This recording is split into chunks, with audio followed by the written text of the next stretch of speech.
মন ভালো নেই অস্ট্রেলিয়ার ক্রিকেটারদের, মুখের হাসি যেন হারিয়ে গিয়েছে। হাসি থাকবে কি করে? প্রথমবারের মতো টাইগারদের কাছে ওয়ানডে সিরিজ হারল ওরা। ছলছল চোখে সংবাদ সম্মেলনে এলেন ক্যামেরন গ্রিন, প্রশ্নের জবাবও দিলেন খুবই সংক্ষেপে। অন্যদিকে ভিন্ন চিত্র দেখা গেল বাংলাদেশের বেলায়। ইতিহাস করে হাসি মুখেই সংবাদ সম্মেলনে হাজির তাসকিন আহমেদ। অস্ট্রেলিয়ার বিপক্ষে তাসকিনের বোলিং নিয়ে আলোচনা নাই বা করি, অজিদের উইকেট যেভাবে ভেঙেছেন সেটা এক কথায় অসাধারণ। অস্ট্রেলিয়ার বিপক্ষে সিরিজ জয়ে তাসকিন কতটা খুশি সেটা তার কথাই বোঝা গেল। হাসি মুখেই বললেন, এটা আমাদের সবার জন্য স্মরণীয় জয়। পরের ম্যাচটাও আমরা ভালো করে শেষ করতে চাই।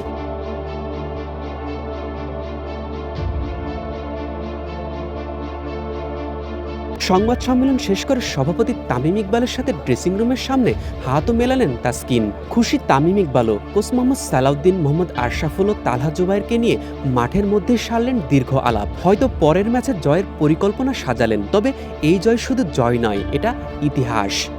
মেজবা মিলন, ডেইলি ক্রিকেট।